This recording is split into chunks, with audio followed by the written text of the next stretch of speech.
ভারতীয় নাবিকদের প্রাণ বাঁচালো পাকিস্তানি নৌবাহিনী। আরব সাগরে আটকে পড়া ভারতীয় নাবিককে সহায়তায় এগিয়ে এসেছে পাকিস্তান। গুরুতর যান্ত্রিক ত্রুটির কারণে আরব সাগরে আটকে পড়া ভারতীয় জাহাজ এমভি গৌতমের নাবিকদের জরুরি সহায়তা দিয়েছে পাকিস্তানের নৌবাহিনী।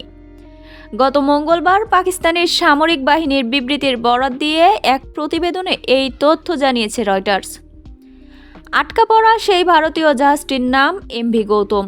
জাহাজটিতে ক্রু বা নাবিকের সংখ্যা ছিল 6 জন। তাদের মধ্যে 5 জন ভারতীয় এবং 1 জন ইন্দোনেশিয়ান নাগরিক। কয়েকদিন আগে ওমানের বন্দর থেকে ভারতের উদ্দেশ্যে যাত্রা শুরুর পর পথিমধ্যে ইঞ্জিন বিকল হয়ে যাওয়ায় সাগরে ভাসতে থাকে জাহাজটি। এর মধ্যে জাহাজের খাবার, ওষুধ ও অন্যান্য জরুরি রসদ শেষ হয়ে যাওয়ায় সংকট আরও তীব্র হয়। এই অবস্থায় জরুরি সহায়তা SOS বার্তা পাঠায় এমভি গৌতম। এমভি গৌতমের SOS বার্তা পায় ভারতের সামুদ্রিক উদ্ধারকারী সংস্থা মেরিটাইম রেস্কিউ অ্যান্ড কোঅর্ডিনেশন সেন্টারের MRCC মুম্বাই শাখা।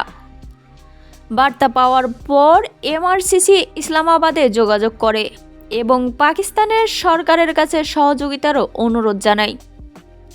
সেই অনুরোধে সাড়া দিয়েই আরব সাগরে নিজেদের নৌবাহিনীর জাহাজ PMSS কাশ্মীর পাঠায় পাকিস্তানের নৌবাহিনী। পাকিস্তানি সেনাবাহিনীর বিবৃতিতে বলা হয়েছে, এমভি গৌতমের ক্রুদের খাদ্য, ঔষধ ও প্রযুক্তিগত সহায়তা প্রদান করেছে পাকিস্তানের নৌবাহিনী। সেই সঙ্গে জাহাজটির নিরাপত্তাও নিশ্চিত করেছে তারা।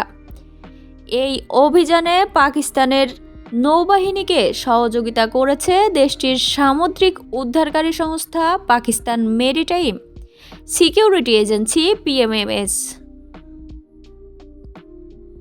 কাতারের প্রধান ইংরেজি দৈনিক দ্য গালফ টাইমস তাদের টুইটার হ্যান্ডেলে পাকিস্তানি নৌবাহিনী কর্তৃক এমভি গৌতমের নাবিকদের জরুরি রসদ সরবরাহের ছবিও প্রকাশ করেছে।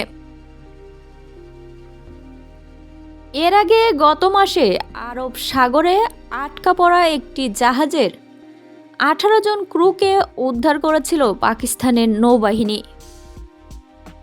এই নাবিকদের ভেতরে চীন, মিয়ানমার, ভিয়েতনাম, বাংলাদেশ ও ইন্দোনেশিয়ার নাগরিকরাও ছিলেন। সেই দিক থেকে এইবার দ্বিতীয়বারের মতো সহযোগিতা পাকিস্তানি নৌবাহিনীদের। গুরুতর যান্ত্রিক ত্রুটির কারণে আরব সাগরে আটকে না পড়লে এরকম সহযোগিতা তারা কামনাই করত না।